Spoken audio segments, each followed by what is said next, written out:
But student, today we will discuss about very important chapter which may be difficult for you.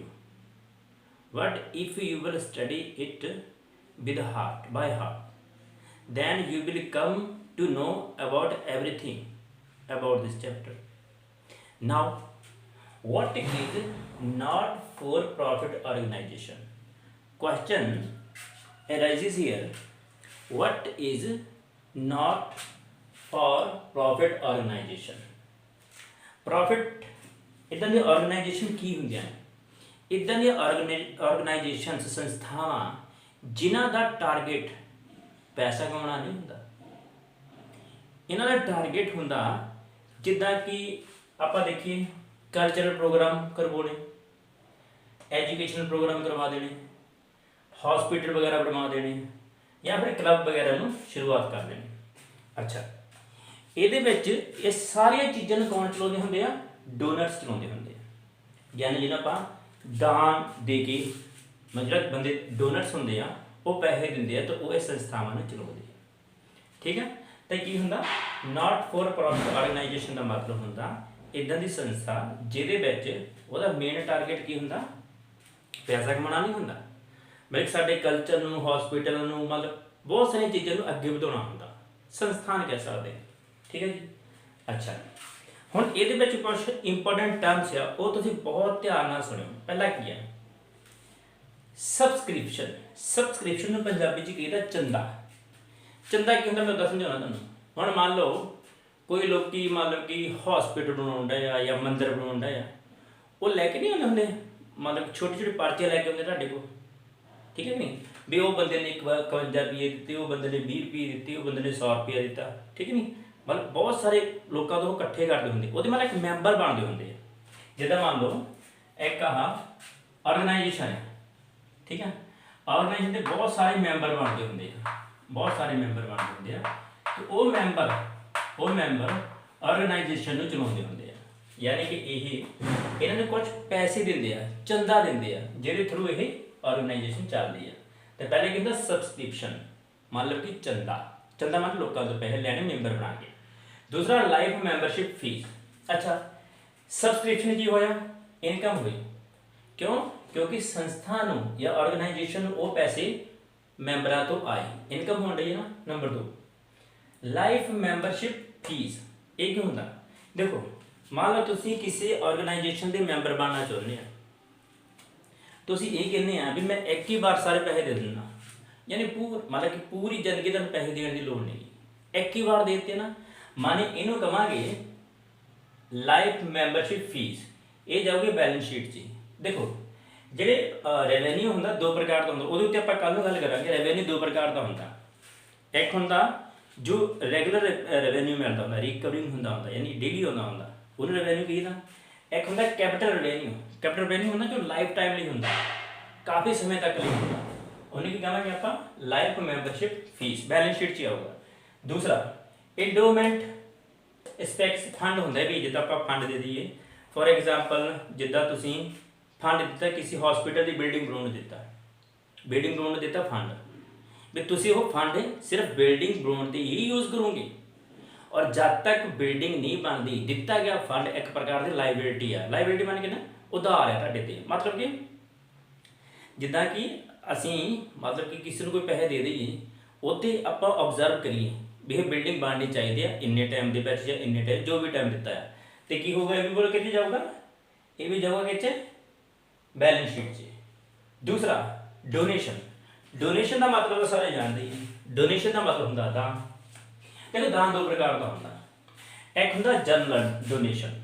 General donation ਦਾ ਮਤਲਬ ਜਿੱਦਾਂ ਮਹੀਨੇ 'ਚ ਇੱਕ ਵਾਰ donation ਮਿਲ ਗਈ, ਜਿੱਦਾਂ ਮੋਸਟਲੀ ਦਿੰਦੇ ਹੁੰਦੇ ਡੋਨੇਸ਼ਨ।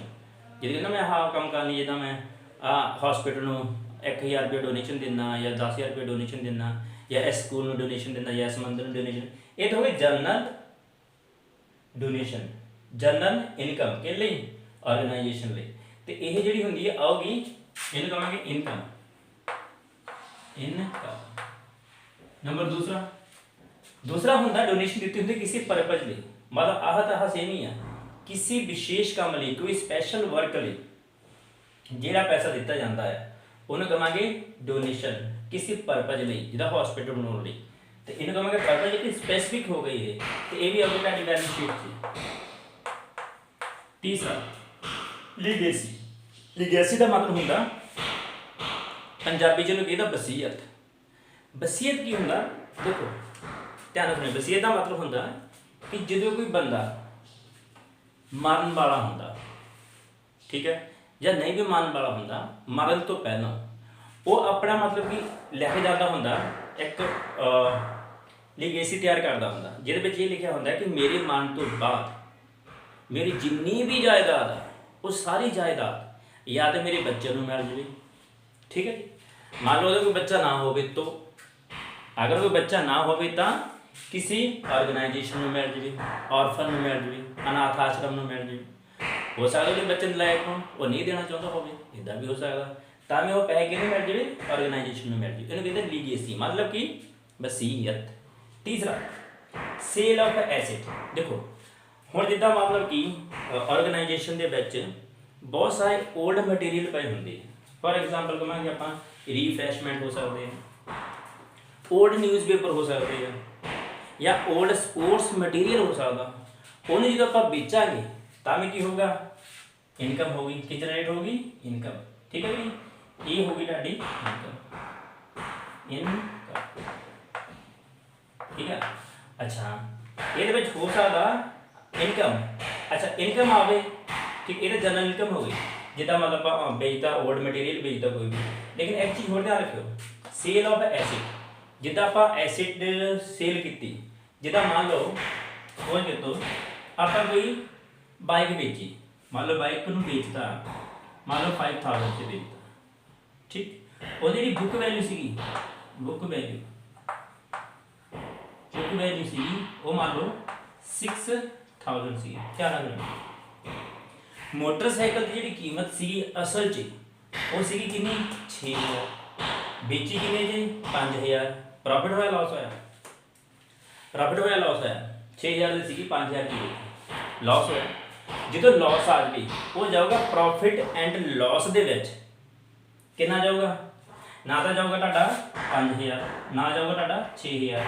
ਇਹਦਾ ਜੋ ਡਿਫਰੈਂਸ ਹੋਇਆ ਯਾਨੀ ਕਿ 1000 ਰੁਪਇਆ ਕਿੱਥੇ ਜਾਊਗੀ? ਪ੍ਰੋਫਿਟ ਐਂਡ ਲਾਸ, ਉਹੀ ਇਨਕਮ ਐਂਡ ਐਕਸਪੈਂਡੀਚਰ ਉੱਥੇ ਜਾਊਗਾ। ਅੱਛਾ ਦੂਸਰਾ ਅਗਲਾ ਆ ਗਿਆ ਆਨਰੇਰੀਅਮ। ਇਹ ਕੀ ਹੁੰਦਾ? ਦੇਖੋ ਆਪਣੇ ਦੇਸ਼ ਦੇ ਵਿੱਚ, in our country there is a disease which has become very dangerous for human beings, which name is corona। ठीक है। अच्छा कोरोना कि अगर मान लो सपोज किया कि अपनी कोई संस्थान है, ऑर्गेनाइजेशन है, या स्कूल ही मान लो, आप किसी तीसरे बंदे ਨੂੰ ਬੁਲਾਇਆ ਜੋ ਚ ਐਕਸਪਰਟ ਹੋਵੇ, ਠੀਕ ਹੈ, ਉਹਨੂੰ ਬੁਲਾਇਆ ਵੀ ਤੁਸੀਂ ਕਰੋਨਾ ਤੇ ਬੋਲੋ, ਤਾਂ ਉਸ ਬੰਦੇ ਨੇ ਕਰੋਨਾ ਦੇ 1-2 ਘੰਟੇ ਲੈਕਚਰ ਕੀਤਾ, ਫੇਸ ਮਾਸਕ ਲਾਓ, ਤੁਸੀਂ ਜੋ ਵੀ ਕਰਨਾ, ਉਹਦੇ ਉੱਤੇ ਜਿੰਨਾ ਖਰਚਾ ਆਇਆ, ਯਾਨੀ ਉਹਨੂੰ ਬੁਲਾਇਆ, ਰੋਟੀ ਪਾਣੀ ਵੀ ਖਾਊਗਾ, ਉਹਦੇ ਥੋੜੀ ਜਾਊਗਾ, ਜਾਂ ਥੋੜੇ ਪੈਸੇ ਵੀ ਲਊਗਾ, ਠੀਕ ਹੈ ਨਹੀਂ, ਉਹਨੇ ਕਹਿੰਦੇ ਹੁੰਦੇ ਆਨਰੇਰੀਅਮ, ਯਾਨੀ ਕਿ ਪੰਜਾਬੀ 'ਚ ਕਿਹਦਾ ਹੁੰਦਾ? ਮਾਣ ਸਤਿਕਾਰ ਕਰਨਾ, ਕਿਸੇ ਬੰਦੇ ਦਾ ਮਾਣ ਸਤਿਕਾਰ ਕਰਨਾ। ਤੇ ਇਹ ਵੀ ਕੀ ਹੋਇਆ? ਖਰਚਾ ਹੋਇਆ। ਕੀ ਹੋਗਾ? ਐਕਸਪੈਂਡੀਚਰ। ਠੀਕ ਹੈ ਜੀ। ਅਗਰ ਧਿਆਨ ਨਾਲ ਸਮਝੋਗੇ ਤੇ ਇਹ ਹੈ ਡਿਫਿਕਲਟ ਨਹੀਂਗਾ। 10 ਨੰਬਰ ਦਾ ਧਿਆਨ ਨਾਲ ਦੇਖਿਓ। ਅੱਜ ਇਹਦਾ ਪਾਰਟ 1 ਕਾਂਡਿਆ, ਸਿਰਫ ਮੈਂ ਤੁਹਾਨੂੰ ਇਹਦਾ ਇੰਟਰੋਡਕਸ਼ਨ ਦਿੱਤਾ ਹੈ। ਕੱਲ ਨੂੰ ਆਪਾਂ 2 ਚੀਜ਼ਾਂ ਕਰਾਂਗੇ, ਸਿੱਖਾਂਗੇ। ਕੱਲ ਨੂੰ ਆਪਾਂ 2 ਚੀਜ਼ਾਂ ਸਿੱਖਾਂਗੇ। ਪਹਿਲੀ ਹੋਗੀ ਤੁਹਾਡੀ, 2 ਚੀਜ਼ਾਂ ਸਿੱਖਾਂਗੇ ਕੱਲ ਨੂੰ। ਪਹਿਲੀ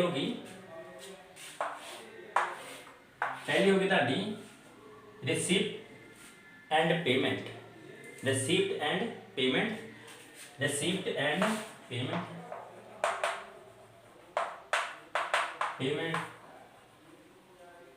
और दूजी सीखांगे आप इनकम एंड एक्सपेंडिचर।